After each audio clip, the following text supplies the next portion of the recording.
Olá, muito boa noite para você. Boa noite, o Repórter Brasil começa agora. Aconteceu de novo. Nos Estados Unidos, um homem foi abordado pela polícia. Estava algemado, disse que estava sufocando, mas como era negro, foi ignorado e morreu.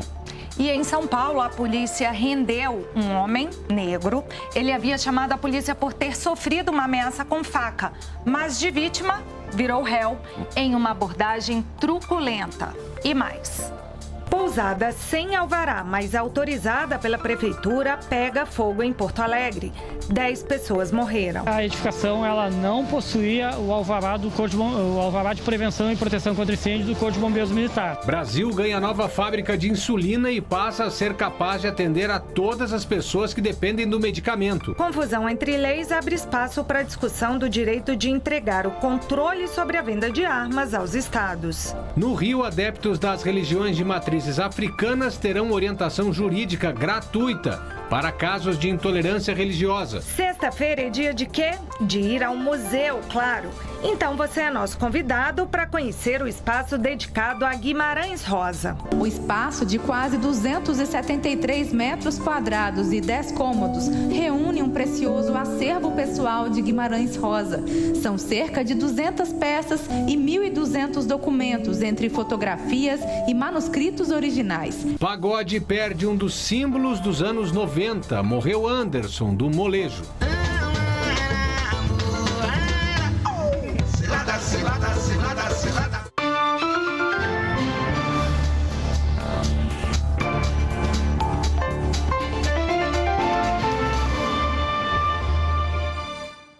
Aconteceu de novo nos Estados Unidos. Um homem negro morreu depois que um policial se ajoelhou em cima dele para tentar imobilizá-lo durante uma prisão.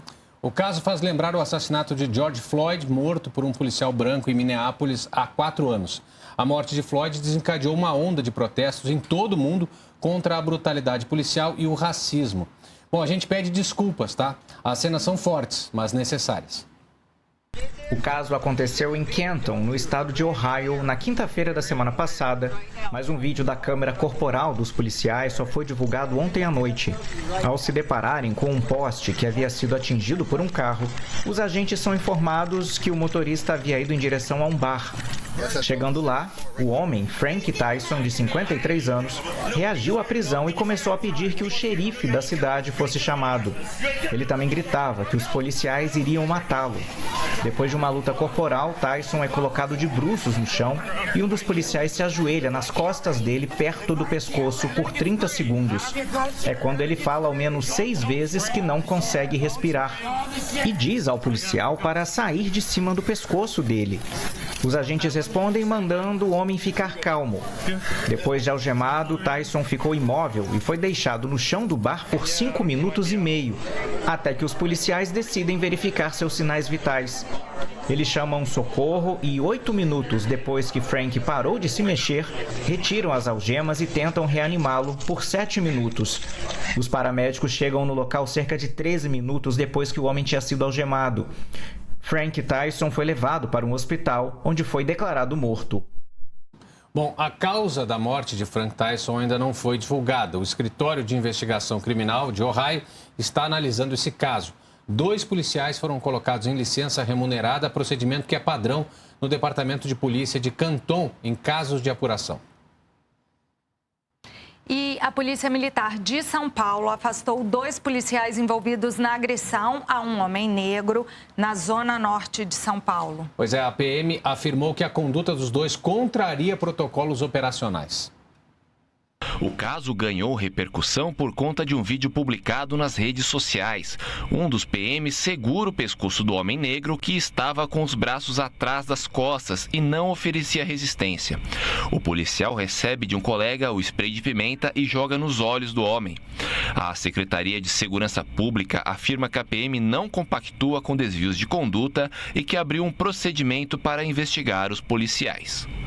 A questão do procedimento acaba sendo investigado pela própria polícia e os casos vão se repetindo, né? Gera comoção, todo mundo se revolta e depois acontece de novo. Isso, e é de se pensar que sempre esses casos acontecem coincidentemente com pessoas negras. É uma coisa que é regra. Por isso que a gente comparou, botou no início do jornal uma situação nos Estados Unidos e aqui no Brasil. Bom, mudando de assunto, 10 pessoas morreram em um incêndio que atingiu a pousada Garoa, no centro de Porto Alegre. O local abrigava 30 pessoas em situação de vulnerabilidade social. Segundo o Corpo de Bombeiros, o espaço não tinha o alvará nem plano de proteção contra incêndio. Veja na reportagem da TVE do Rio Grande do Sul, emissora da Rede Nacional de Comunicação Pública, que ainda há desaparecidos. O incêndio destruiu o edifício. Conforme os peritos, toda a estrutura foi comprometida. O fogo começou por volta das 2 horas da manhã. Os bombeiros mobilizaram 5 caminhões. As chamas foram controladas às 5 da manhã. 10 pessoas morreram. De acordo com o Corpo de Bombeiros, 2 das vítimas estavam no primeiro andar, 5 no segundo e 3 no terceiro piso. Nos próximos dias, a perícia trabalha na apuração das causas do incêndio. Imediatamente após a extinção do incêndio pelo Corpo de Bombeiros, as equipes da Defesa Civil passaram a realizar o acolhimento das pessoas e a equipe do Instituto Geral de Perícias entrou então com suas equipes para a remoção e posterior identificação dessas pessoas. Concluído esse trabalho da perícia, o Corpo de Bombeiros retorna para dentro do prédio, vai fazer uma nova varredura, para ver se está em condições de nós interditarmos por definitivo aqui, inclusive, com uma estrutura física impedindo o acesso das pessoas. A empresa tem convênio com a prefeitura, oferecendo hospedagem social para as pessoas cadastradas no serviço da Fundação de Assistência Social e Cidadania. No local do incêndio desta madrugada, das 30 vagas, 16 são mantidas por essa parceria. São 2 prédios, lado a lado, na Avenida Farrapos, 305 e 309. Jorge e Juliana costumam dormir na pousada. Estavam no prédio não atingido. Gritei pro povo, ó, tá pegando fogo o prédio. E foi aquele correrio, tem pessoas que se atirou lá de cima. E foi uma tristeza, eu não gosto nem de me lembrar. O contrato com as pousadas Garoa foi renovado em dezembro de 2023. Segundo o tenente-coronel do 1º Batalhão do Corpo de Bombeiros, o espaço não tinha PPCI. A edificação ela não possuía o alvará o alvará de prevenção e proteção contra incêndio do Corpo de Bombeiros Militar. E o que a gente percebeu também é que a edificação ela estava funcionando como uma pousada, né? E o protocolo de um PPCI que foi dado entrada no ano 2019 era para uma edificação com ocupação de escritórios. De acordo com o secretário de Assistência Social, Léo Voigt, na renovação do contrato em dezembro do ano passado, a empresa entregou todos os documentos exigidos. Ainda segundo Voigt, o que houve foi uma tragédia que não se sabe ainda a origem. O governador do Rio Grande do Sul, Eduardo Leite, prestou solidariedade aos familiares das vítimas e o presidente Lula disse que soube das mortes das vítimas com tristeza e preocupação. Prestou apoio às famílias e aos amigos que perderam os parentes, entes queridos, né? O incêndio é investigado pela Polícia Civil. Esse ano, as doenças do sistema respiratório mudando agora, né? Vamos falar de saúde, vieram mais cedo e devem sobrecarregar o atendimento nos hospitais até o mês de julho. É o que mostra a reportagem da Rede Minas, emissora da Rede Nacional de Comunicação Pública. Agnes tem 2 anos, é bem ativa e brincalhona. Isso quando os sintomas gripais não atacam de tempos em tempos. A mãe mantém um arsenal de medicamentos, entre xaropes, broncodilatadores e o nebulizador. O diagnóstico de bronquiolite, popularmente conhecida como bronquite, veio depois de passar horas esperando atendimento médico na UPA. Com 1 ano de vida, ela começou a dar um quadro de febre muito estranho, que a gente dava medicação e ela voltava, a febre, passando as 6 horas de medicação. Aí, por fim, a gente resolveu levar ela na UPA.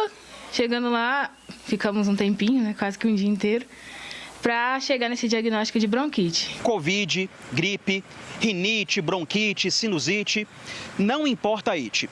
Todas essas condições afetam de maneira especial as crianças de 0 a 5 anos. Em todo o ano passado, mais de 107 mil crianças no Brasil desenvolveram a síndrome respiratória aguda grave, que seria a evolução grave dessas doenças. A situação pode ficar séria Mas antes de correr para o hospital, é bom ficar atento aos sinais. As crianças elas estão mais predispostas e acabam sofrendo mais em virtude dessa anatomia da via aérea, que acaba sendo mais estreita. A questão da imunidade ainda não está completamente formada, então ela está em formação através das vacinas. O contato que a criança tem com outras crianças acabam favorecendo, principalmente em creches, escolas, além de no inverno, que predispõe ainda mais porque a gente fica em ambiente fechado e isso aumenta também a transmissibilidade. A médica ainda ressalta que os sintomas geralmente duram poucos dias, mas o alerta é quando a criança apresenta uma situação diferente. Passou de 3 dias de febre, a gente já precisa de levar essa criança para ser avaliada, não necessariamente vai fazer um exame ou passar alguma medicação além, mas é para ser avaliada para ver se não tem nenhum contexto infeccioso ou de gravidade, A reportagem da TV Universidade Federal do Maranhão, emissora da Rede Nacional de Comunicação Pública, mostra que um grupo de pesquisadores da universidade desenvolveu um estudo inovador a partir de óleos essenciais. Pois é, esses óleos prometem, de forma natural, combater o mosquito da dengue e o caramujo transmissor de doenças. Presta atenção. Vinagreira, copaíba, babaçu, babosa. Óleos obtidos de elementos naturais, respeitando toda a cadeia produtiva. Mais do que um cheiro agradável, um compromisso com a sabedoria extraída das plantas. Os óleos essenciais podem ser utilizados para acalmar a mente, no controle do estresse, potencializar os estudos e até mesmo na cicatrização de algum ferimento. Mas o que muita gente não sabe é que os óleos essenciais podem ser utilizados como pesticida na lavoura, no controle do caramujo e até mesmo no combate ao mosquito da dengue. No Laboratório de Pesquisa e Aplicação de Óleos Essenciais na UFMA, as descobertas científicas apresentam à sociedade outras finalidades para esses elementos naturais. O mosquito da dengue é um vilão que todos os anos produz efeitos nocivos. Mas aqui no laboratório, as propriedades dos óleos essenciais produzem uma solução natural capaz de acabar com todas as fases do ciclo de vida do Aedes aegypti. Os tão temidos caramujos, que podem transmitir diversas doenças, também são combatidos com as propriedades dos óleos essenciais. Transformados em bioprodutos, no caso de nanoemulsões, assim como microencapsulamento, que são liberadores de fármacos no ambiente. Então, esses fármacos, eles são colocados no ambiente de forma natural e eles são liberados, e essa liberação faz com que os produtos consigam atuar diretamente no nosso objetivo, que, por exemplo, pode ser o Aedes aegypti ou o Bionfala glabrata, que é o transmissor da barriga d'água. Diversos testes são realizados para comprovar não só a eficiência, mas também uma ação ecologicamente responsável. As propriedades dos óleos essenciais também estão sendo estudadas com objetivos anti-inflamatórios. Uma parceria da FAPEMA com a UFMA possibilitou a aquisição de diversos aparelhos usados nesses estudos. A partir do momento em que nós conseguimos, através de investimentos na ciência, na tecnologia, repelentes, inseticidas naturais que combatam esses mosquitos nas 3 fases da vida dele, isso é muito importante, porque vamos estar nos preparando de uma maneira qualificada, de uma maneira ecologicamente correta e sustentável para combater essas mudanças, e teoricamente, esse aumento do número de insetos e das arboviroses. Então, assim, é um investimento estratégico para o Brasil, para o Maranhão e para o mundo. Muito bacana. A gente segue falando de saúde. O estado de São Paulo registrou a primeira morte por febre amarela do ano. E o caso ocorreu no dia 29 de março, foi confirmado. Pois é, ao vivo da capital paulista, a Sara Kines tem informações. Sara, boa noite.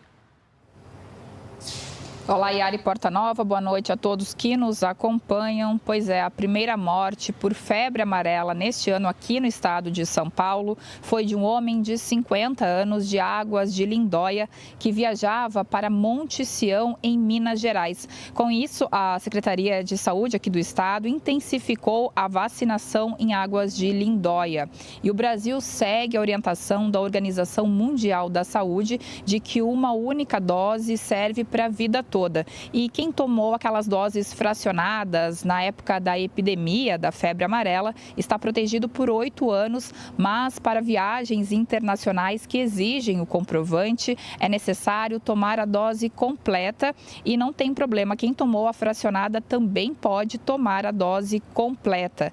E a febre amarela é transmitida por mosquitos silvestres, então principalmente quem vive em zona rural, em áreas de mata, deve se vacinar, ou quem vai viajar para esses locais e esperar 10 dias para criar anticorpos. Segundo o Ministério da Saúde, de 2021 até maio de 2023, foram confirmados 20 casos de febre amarela em todo o país e metade deles, 10, resultaram em morte. Eu conversei com a coordenadora de controle de doenças da Secretaria do Estado da Saúde, aqui de São Paulo, que falou sobre a importância da vacina, não apenas para quem vai viajar. Vamos ver. Então, crianças a partir de 9 meses já devem se vacinar. Então, todos aqueles que estão com a sua carteira de vacinação e não têm a vacinação da febre amarela, é importante que façam. Agora, se eu for para uma área endêmica, onde eu tenho trilhas, cachoeiras, onde eu vou entrar dentro do contato extremamente silvestre, e aí eu tenho mosquitos, haemagogos e sabetes, que podem transmitir a febre amarela, é importante que a gente esteja vacinado. Após 2 décadas, o Brasil vai voltar a produzir insulina. Foi inaugurada hoje a planta de produção de insulina da Bion. A fábrica fica em Nova Lima, Minas Gerais, e tem capacidade para suprir a demanda nacional pelo medicamento. A estimativa de produção é de 20 milhões de unidades de insulina por ano. Para marcar essa retomada, o presidente Lula participou da cerimônia de inauguração e disse que a fábrica de insulina é a primeira de uma série de empreendimentos na área de saúde. De acordo com o Atlas da Federação Internacional de Diabetes, o Brasil é um dos países com maior incidência da doença no mundo, com cerca de 16 milhões de pacientes adultos. Importantíssimo investimento aí para ter a medicação. Bom, a gente vai falar agora sobre preços. Isso sempre interessa a todos, né? Afeta o bolso de todo mundo. Saiu mais um levantamento sobre a inflação. E a gente vai ao Rio de Janeiro saber do assunto com a Bárbara Pereira. Bárbara, boa noite. Boa noite, Yara. Boa noite, Porta Nova. A inflação perdeu força em abril. Os alimentos e bebidas continuaram subindo, mas de uma forma menos intensa. Já as passagens aéreas tiveram queda nos preços. O IPCA 15, que é uma espécie de prévia da inflação oficial, ficou em 0,21% em abril. Isso significa uma redução em relação a março, quando os preços subiram 0,36%. Itens relacionados a transportes ajudaram nessa diminuição.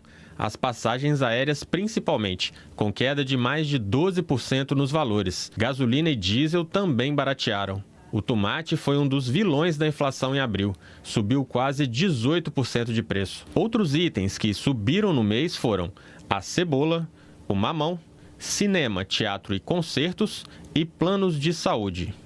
Além das passagens aéreas, outros itens caíram de preço em abril, como a batata inglesa, contrafilé, o arroz e pacotes turísticos. Com o resultado de abril, o IPCA 15 acumulou 3,77% nos últimos 12 meses e segue uma trajetória de queda. Os dados foram divulgados hoje pelo IBGE.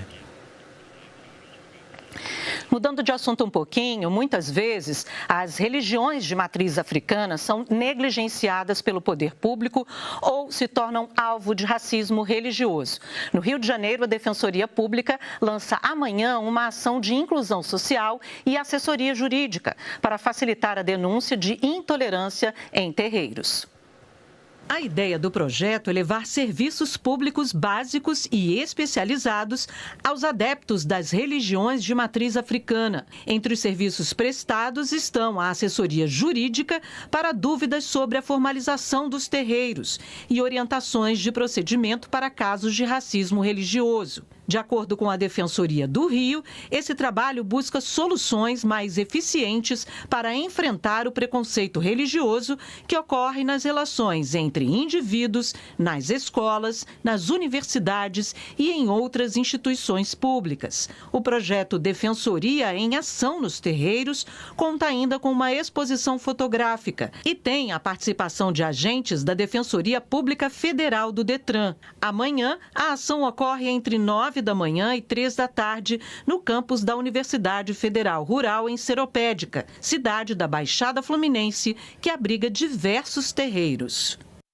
E o comandante da Marinha, Marcos Olsen, criticou um projeto na Câmara dos Deputados que propõe incluir o nome do marinheiro João Cândido Felisberto no livro dos Heróis e Heroínas da Pátria. Conhecido como o Almirante Negro, ele foi o líder da Revolta da Chibata em 1910. O movimento foi uma resposta dos marinheiros contra os castigos físicos praticados por oficiais da Marinha de Guerra do Brasil, a maioria deles negros. João Cândido, o líder da revolta, foi expulso da Marinha e morreu na miséria em 1969. A atual proposta de homenageá-lo como herói da pátria foi aprovada no Senado e tramita na Comissão de Cultura da Câmara. Na segunda-feira, o comandante da Marinha, almirante Marcos Sampaio Olsen, enviou uma carta a essa comissão. Ele reconheceu o equívoco dos castigos, mas classificou o motim como vergonhoso e chamou de abjetos os marinheiros envolvidos na revolta da Chibata. O deputado federal Lindbergh Farias, autor do projeto, afirmou estar indignado com as críticas do chefe da Marinha. E morreu hoje no Rio de Janeiro o cantor Anderson Leonardo, vocalista do grupo de pagode Molejo. Anderson Molejo, como ele era conhecido pelos fãs, foi diagnosticado há 2 anos com um tipo de câncer raro e agressivo próximo à virilha. Desde então, foi submetido aos tratamentos, inclusive com medicamentos para diminuir as dores. Ele começou a ficar conhecido no final da década de 1980, com o surgimento do conjunto musical Molejo, grupo formado por pagodeiros, todos vindos dos subúrbios cariocas. Nos anos seguintes, o Molejo fez muito sucesso, com músicas que caíram na graça e fizeram a alegria do grande público. O estado de saúde de Anderson havia piorado nos últimos dias. Ele tinha 51 anos, era pai de 3 filhos e deixou triste a rapaziada do pagode.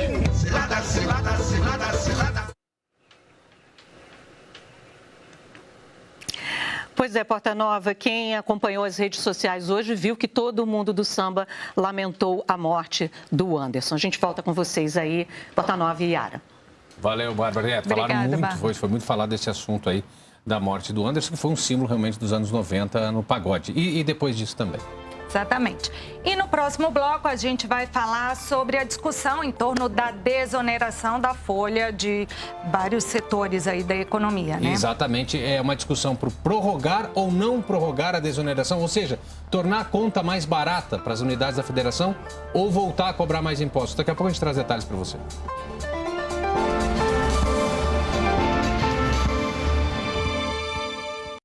Ana! Um susto daqueles! Oi, pai, o que houve?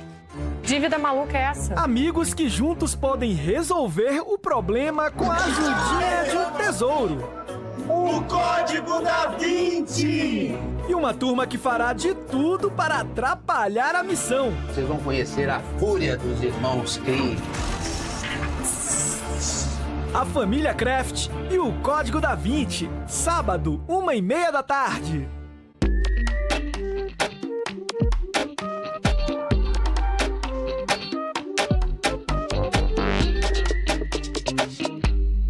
Liderar uma transição energética justa é ter garra para ir sempre além. E assim, também transformar a história de muitas pessoas. Isso é bom para todo mundo. Petrobras. O Brasil é a nossa energia.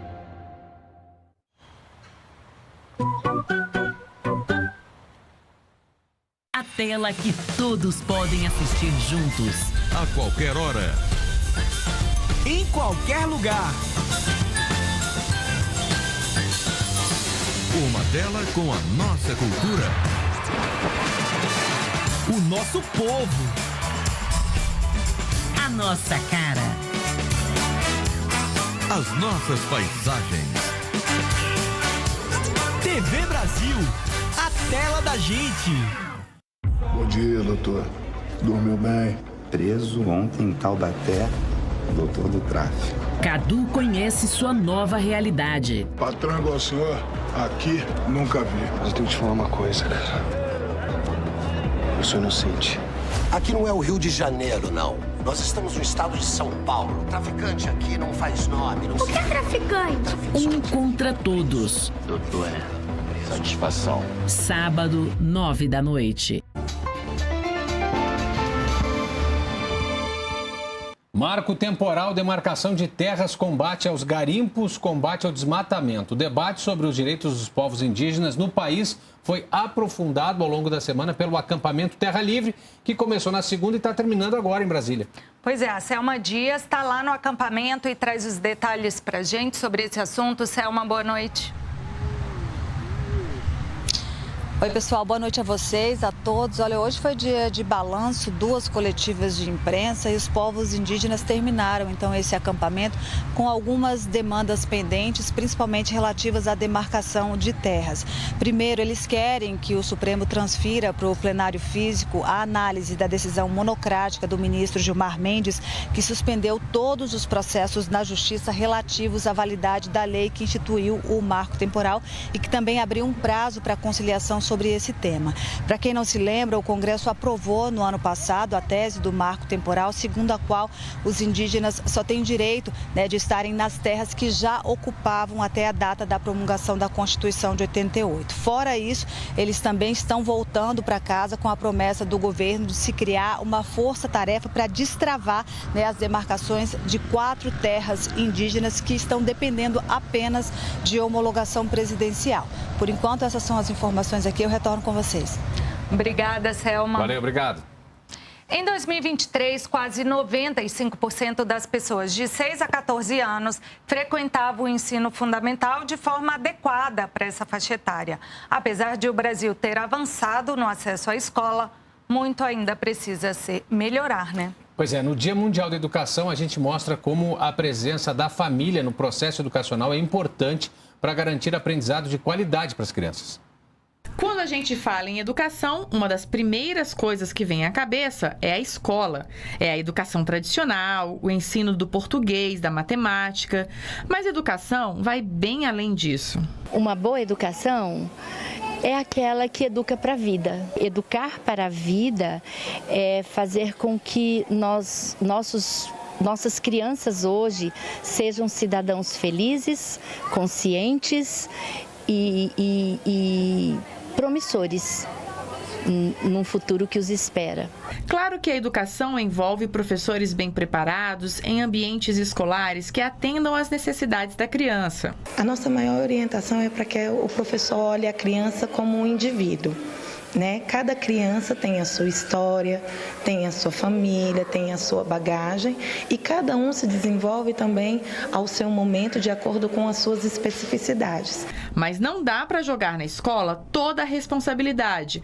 Os pais são peças fundamentais. Escola e família precisam caminhar juntos. As famílias também precisam entender que a educação ela vem de casa, a base, porque senão a criança acaba repetindo aqui na escola comportamentos que aprende lá. Então é realmente uma união, Todas as crianças a partir de 4 anos e os jovens deveriam estar na escola. Mas no Brasil, no ano passado, 1 em cada 20 adolescentes e crianças entre 6 e 14 anos não estava estudando. Quando a gente olha para o filme aqui da educação brasileira nos últimos 20 anos, a gente percebe que o Brasil, de fato, ele conseguiu atacar ali o problema do acesso e hoje o acesso não é universalizado, ainda faltam, somente em algumas etapas, de 15 a 17 anos ali, tem desafios ainda, mas o Brasil conseguiu avançar bastante. Quando há acesso à escola de qualidade, com envolvimento dos professores, pais e sociedade, as crianças adoram participar da aventura da aprendizagem. Eu gosto muito de ler, também ir para o parquinho, mas eu gosto mais de ler. Eu gosto muito de brincar com meus amigos e todo mundo aqui é muito legal. Eu também aprendo muito educação física, matemática e eu amo as professoras daqui. E atenção, você que vai fazer o Enem deste ano e quer pedir a taxa de isenção. O prazo termina daqui a pouco às 11h59 da noite, então fique atento. Tem direito à gratuidade o estudante matriculado na terceira série do ensino médio em escola pública, quem fez todo o ensino médio em escola pública ou como bolsista integral em escola privada ou tem renda por pessoa igual ou inferior a um salário mínimo e meio. Então, renda de um salário mínimo e meio por pessoa na família. Bom, pessoas em situação de vulnerabilidade também, vulnerabilidade socioeconômica, com registro no cadastro único. A solicitação de isenção deve ser feita pela página do participante na internet. Mais detalhes estão aí na tela, na Agência Brasil, endereço agenciabrasil.ebc.com.br. Falta pouco mais de uma semana para o concurso público nacional unificado. Pois é, o chamado Enem dos concursos, que a gente tanto fala aqui, é a seleção que mais recebeu pedidos de cotas raciais da história. No Brasil, 55% da população se declara de cor preta ou parda.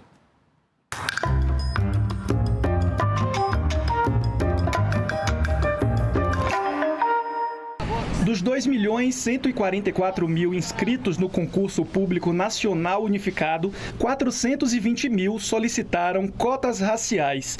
Uma lei de 2014 instituiu a reserva de 20% das vagas dos concursos públicos federais para pessoas autodeclaradas pretas e pardas.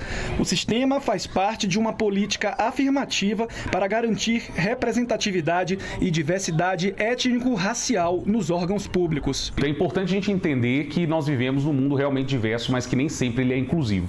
E que para isso a gente precisa justamente de políticas claras para conseguir trazer e abrir espaço para todas as pessoas hoje no mercado. Fabiana é servidora da Universidade de Brasília e entrou por meio das cotas raciais. Ela acredita que o sistema de cotas é importante, mas avalia que ainda não há equiparação entre negros e brancos no serviço público. Hoje nós negros a gente conseguiu fazer essa mudança no perfil.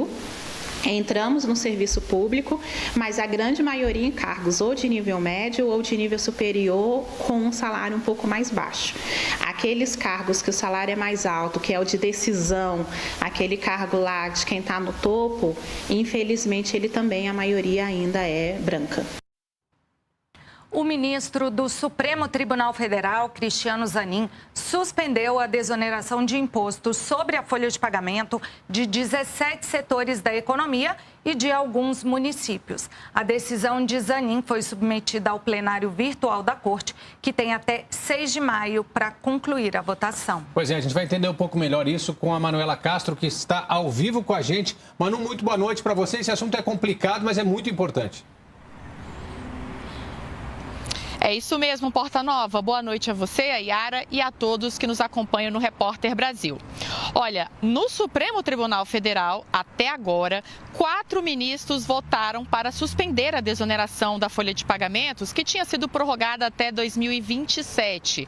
Ontem, o ministro do STF, Cristiano Zanin, atendeu ao pedido do governo e suspendeu essa prorrogação de forma liminar, ou seja, de forma temporária. A decisão final fica por conta do plenário virtual do STF. Zanin concordou com o argumento do governo de que a desoneração da folha de pagamentos só pode acontecer se houver uma indicação do impacto dessa decisão no orçamento da União. A lei que prorrogou a desoneração da folha de pagamentos para 17 setores da economia e também para os municípios, ela foi promulgada pelo Congresso Nacional no ano passado. Chegou a ser vetada pelo presidente Lula, mas os parlamentares derrubaram o veto do presidente. Então a lei passou a valer, mas agora está suspensa temporariamente. O julgamento aqui na Suprema Corte vai até o dia 6 de maio. Então nós temos que esperar até o dia 6 para saber a decisão final dos ministros. E o presidente do Senado, Rodrigo Pacheco, considerou o pedido do presidente Lula um absurdo. Ele disse que a desoneração gera empregos e, com isso, gera impostos para o governo. Eu volto com vocês, Porta Nova e Yara. Tá certo, Manu, muito obrigado. Só para dar uma explicação meio genérica assim, a desoneração é a retirada de impostos, de uma carga tributária sobre folha de pagamento, por exemplo, como acontece em 17 setores, e isso estava em vigor, ou seja, esses setores pagavam menos impostos quando contratavam uma pessoa. E agora o que está em discussão? A Manu explicou bem. se até 2027 isso vai ser levado, vai continuar, ou se vai ser retirado esse benefício. E aí, se for retirado, as empresas pagam a pagar mais e os estados também, alguns municípios, porque tem uma questão de número de habitantes, passam a pagar mais impostos também. Claro que o argumento é sempre assim, se eu for pagar mais, eu vou demitir, eu não vou contratar, sempre tem essa história. Então, no próximo bloco, a gente vai ver sobre uma lei que passou na CCJ que pode dar poder aos estados para legislar sobre armas. Exatamente, Comissão de Constituição e Justiça, importante decisão. Você que está em casa, está nos assistindo, você acha que os estados, cada estado da federação, cada unidade da federação deve decidir se pode vender arma ou não, se pode usar arma ou não? Daqui a pouco a gente vai falar mais sobre esse assunto.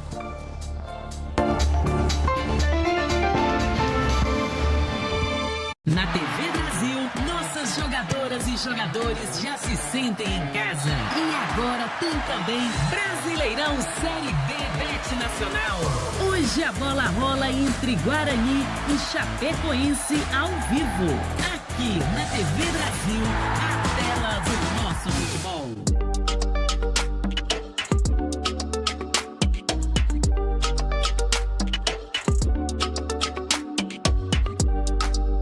O Partituras continua com a série especial de concertos com a Orquestra Petrobras Sinfônica. Neste domingo, uma homenagem aos 70 anos da Petrobras, gravado na Quinta da Boa Vista, com a regência do maestro Isaac Karabichevski e a cantora Lucy Alves. Partituras, domingo, 11h30 da noite.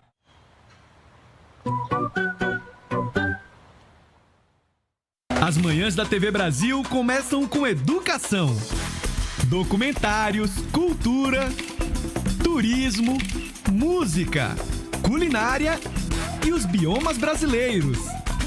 Conteúdos da Rede Nacional de Comunicação Pública com a cara do país. Você tem um encontro com o Brasil, aqui na tela da gente. Alô, meus amigos, aqui quem fala é o Caju. E aqui quem fala é o Castanha. E aqui é o Roberto. E aqui é o Meirinho.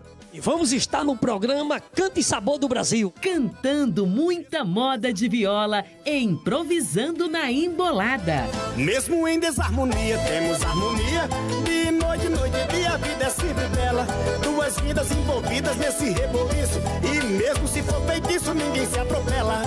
Por mim, esse amor amanhã pode até acabar.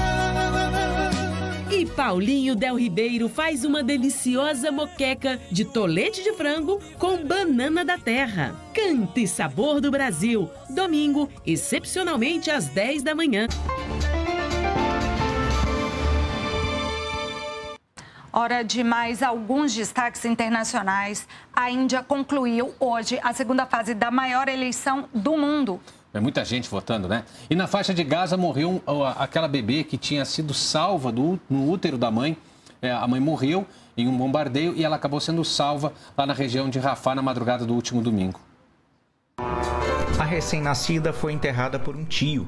Os médicos informaram que ela tinha um problema respiratório e um sistema imunológico fraco. A criança foi retirada da barriga da mãe em uma cesariana de emergência na 30ª semana de gestação. No mesmo bombardeio, morreram o pai e os 2 irmãos da bebê.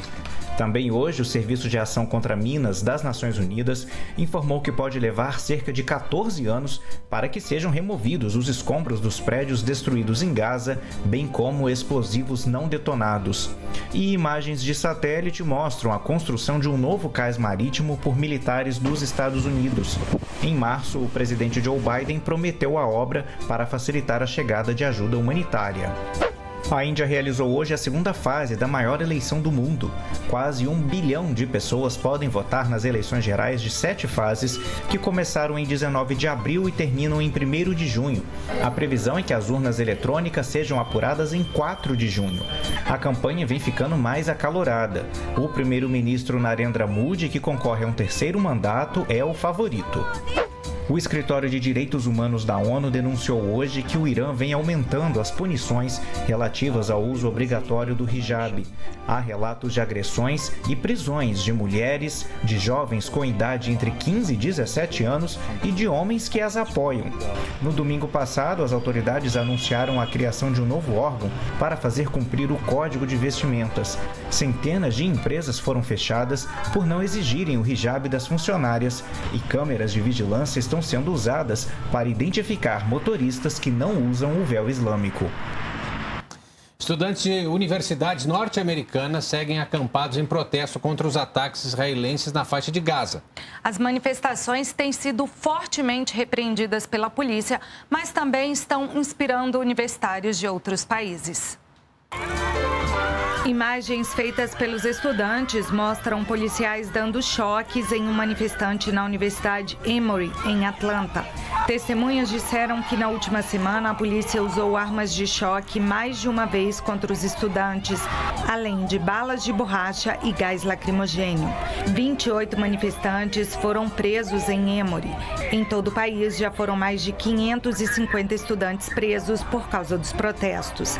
As manifestações têm gerado reações de apoio e de críticas no Congresso. Republicanos pedem, inclusive, renúncia de reitores que, segundo eles, não foram capazes de conter os estudantes. Na França, os estudantes bloquearam o acesso à prestigiada Universidade Sciences Po, em Paris. Eles levaram bandeiras palestinas e querem que a direção da universidade condene os bombardeios israelenses em Gaza. As aulas foram transferidas para o modelo online. Os alunos da Sciences Po se juntam aos da Sorbonne, que também montaram um acampamento na universidade nesta quinta-feira e pedem uma ação do governo francês em prol dos palestinos.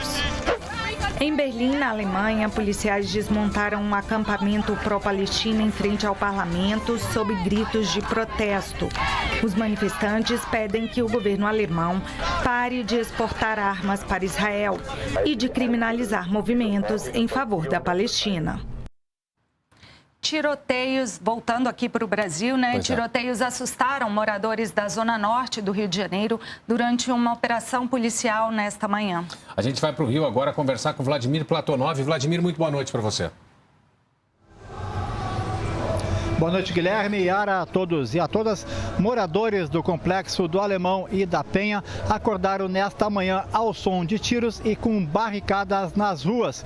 Foi reação dos traficantes à operação envolvendo 350 policiais civis e militares. Apesar disso, ninguém foi preso e apenas um fuzil foi apreendido, além de uma pequena quantidade de drogas e de armas. Uma casa com piscina pertencente a traficantes foi encontrada pela polícia. Segundo o governador Cláudio Castro, pode ter havido vazamento de informações. E ainda falando em violência, o Instituto de Segurança Pública aqui do estado divulgou hoje os últimos números. Houve queda na letalidade violenta em 25% no primeiro trimestre, comparado a igual período do ano passado. Por outro lado, crimes como furto e roubo de celulares dispararam, aumentando 34%. De janeiro a março deste ano, foram 15 mil celulares roubados no estado, o que dá 7 celulares por hora. E outro problema grave aqui no Rio de Janeiro é o número de ônibus incendiados ou depredados.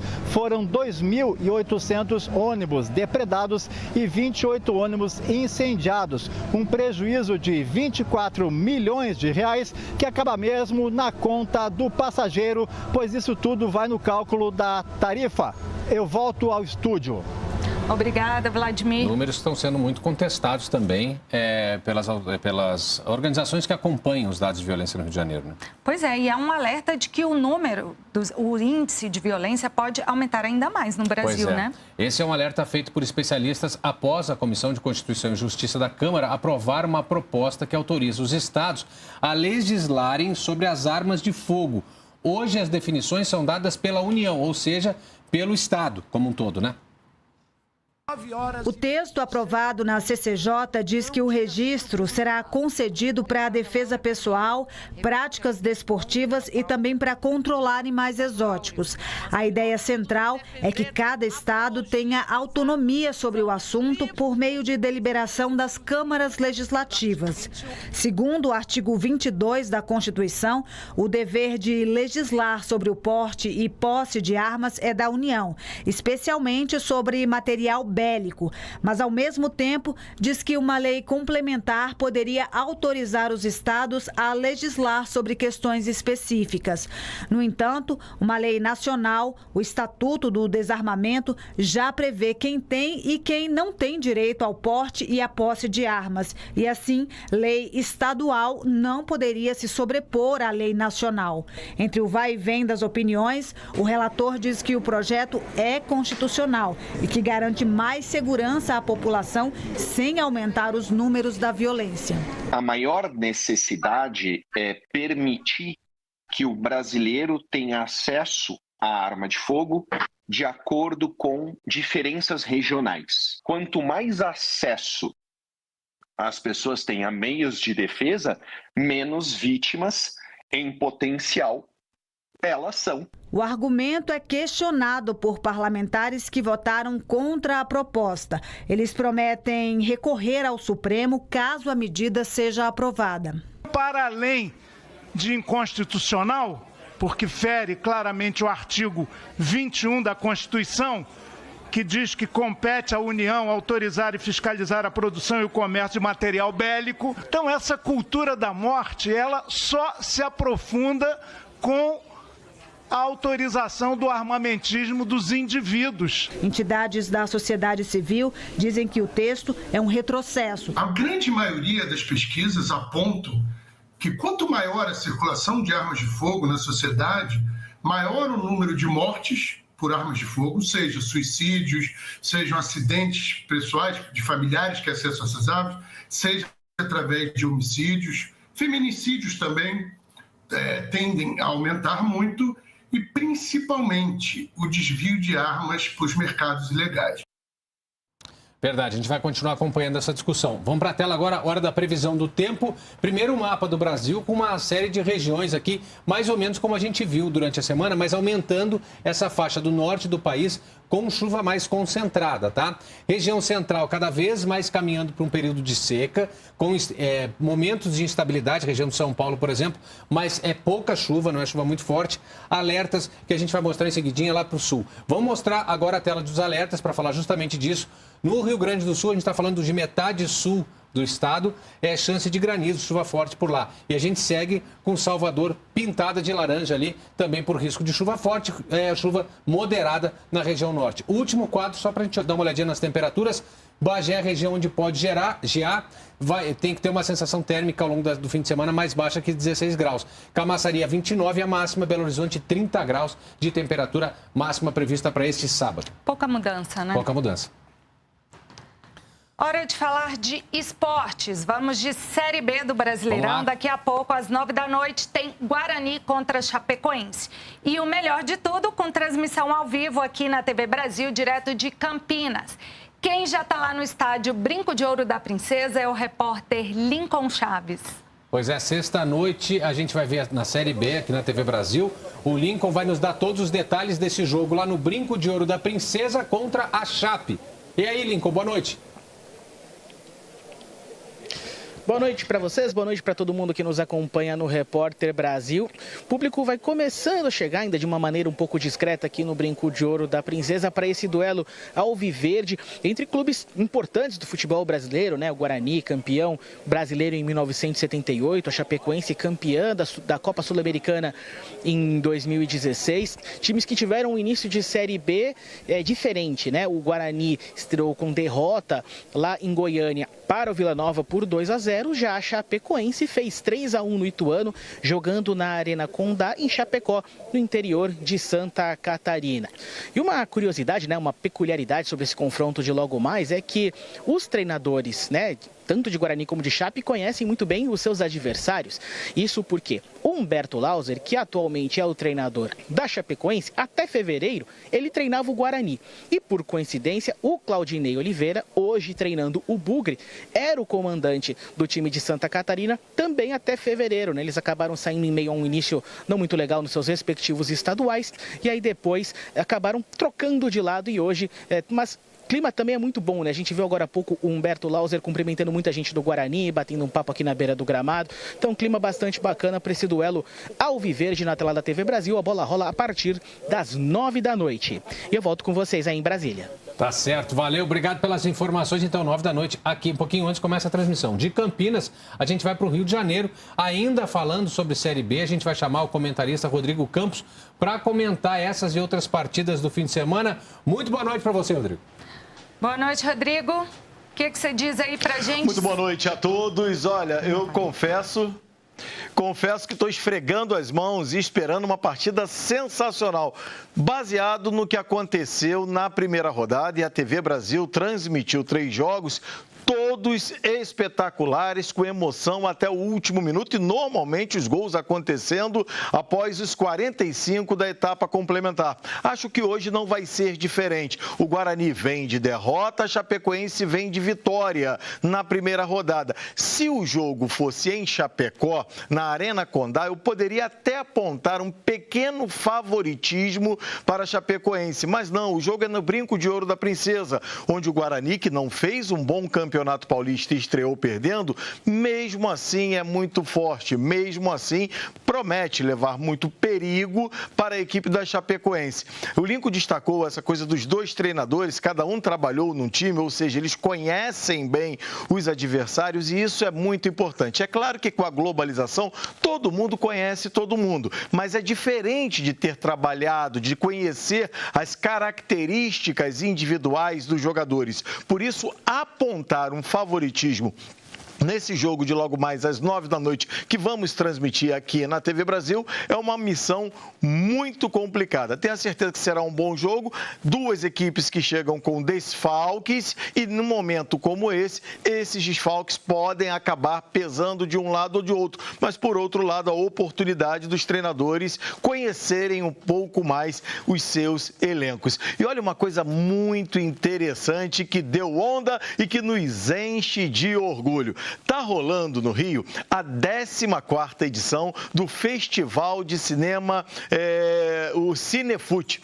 E o primeiro gol narrado por uma equipe totalmente feminina aqui da Rádio Nacional foi escolhido para ser exibido nessa mostra. A narração do gol do meia De La Cruz, do Flamengo, um golaço que foi narrado pela Luciana Zogaibe.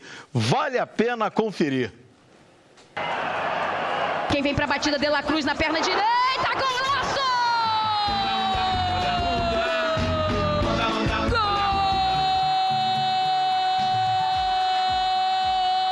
Golaço! Golaço, golaço, golaço! De La Cruz, camisa número 18, na cobrança magistral de falta.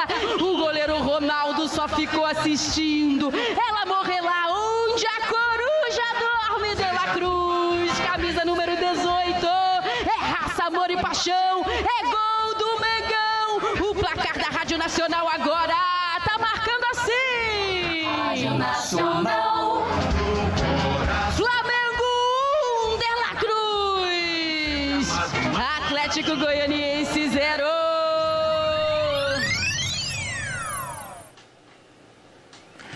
Motivo de muito orgulho para todos nós. E amanhã, a TV Brasil de mãos dadas com o futebol feminino. Jornada dupla, emoção em dose dupla. 11 da manhã, Grêmio e Avaí. E às 15 horas, bola rolando para Botafogo e Atlético. Emoção é o que não falta. Um forte abraço a todos. Valeu, muito obrigado. Pois é, a Luciana abrindo o caminho aí para comentaristas. Exatamente. E narradoras mulheres que Show vieram de bola, depois. Muito legal. E começa hoje a Bienal do Livro em Salvador. O convite é bem sugestivo. Vem com a gente e escute as histórias que a Bahia conta. Olha, bom convite. A gente vai ouvir na reportagem, agora vai acompanhar na reportagem da TVE Bahia, emissora da Rede Nacional de Comunicação Pública. Quando o contato com o livro acontece, a criança pode se tornar mais do que uma mera leitora. A família tem um papel decisivo nisso. Minha avó era uma professora alfabetizadora no interior da Bahia, meu avô trabalhava na lavoura, plantando feijão. Então, de algum jeito, meio que a vida não ofereceu, não foi possível para eles. Então, é como se eu estivesse realizando um desejo, uma vontade deles estar aqui nessa cena. Por isso que para mim é muito importante. É sim uma homenagem a eles. Luciane e Itamar são alguns dos mais renomados escritores presentes na Bienal do Livro Bahia. E estar aqui é motivo de orgulho para eles. Eu gosto muito desses eventos literários e em especial da Bienal, né? E que bom que a Bahia retomou esse projeto das bienais e é um evento que celebra o livro, a leitura, a educação, que promove o encontro entre leitores e autores. E isso, eu acho que só isso já é um motivo de celebração. Durante o evento, o público tem acesso a uma infinidade de livros e também contato com autores, muitos deles baianos. E para esses escritores e escritoras, é como se tudo isso aqui fosse uma espécie de Copa do Mundo. Eu acho que é melhor do que uma Copa do Mundo porque a gente não tem que disputar, sabe? Não precisa ter um vencedor no final. É uma Copa do Mundo que está todo mundo jogando jogos amistosos. A gente está se abraçando, a gente está conhecendo a literatura do outro. Com mais de 200 marcas expositoras, 170 convidados e os gigantes do mercado editorial, a Bienal do Livro Bahia se torna uma das maiores do Brasil. Sem sombra de dúvidas, a gente está no maior evento literário e cultural do Nordeste, a terceira maior Bienal do país, né? Obviamente você tem a Bienal do Rio, a Bienal de São Paulo, com programação cultural para todas as idades, desde a área infantil até o café literário, até a Arena Jovem, que tem um público mais adulto, mais jovem, mais crianças. Quando um filho de vocês ou um neto de vocês encontrar um escritor que é novo, que está falando sobre referências que eles entendem, e fala assim, poxa, esse cara aqui tá vivo, ele é engraçado, ele é divertido, essa criança vai ser estimulada não só à cultura, mas quem sabe a gente vai achar um novo escritor, um novo Jorge Amado, um novo Itamar, sabe? Vai sair daqui. Com certeza. Ou até um novo Guimarães Rosa, né? Quem sabe? Bom, eu estou falando disso porque o Museu Casa Guimarães Rosa completa 50 anos de fundação, meio século divulgando a obra do escritor mineiro, que ficou conhecido no mundo inteiro por livros como Grande Sertão Veredas. Pois é, veja na reportagem da Rede Minas, emissora da Rede Nacional de Comunicação Pública.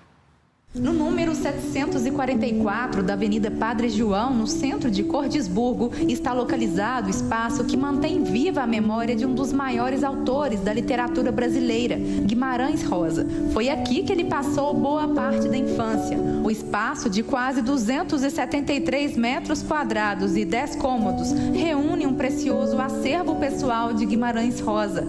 São cerca de 200 peças e 1.200 documentos, entre fotografias e manuscritos originais. Entre as atividades oferecidas no local estão apresentações musicais, oficinas e contação de histórias. O museu desenvolve um trabalho junto às escolas estaduais, escola municipal, com as folias de reis, com a Congada, com o grupo Estrelas do Sertão. Ou seja, o museu abraça a sua comunidade e a comunidade abraça o museu.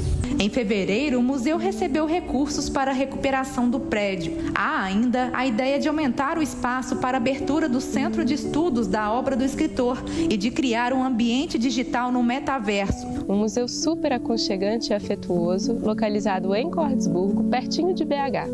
O museu é um museu vivo, ativo, que recebe pessoas da comunidade, no entorno, de toda Minas Gerais, de todos os estados do Brasil e de lugares do mundo.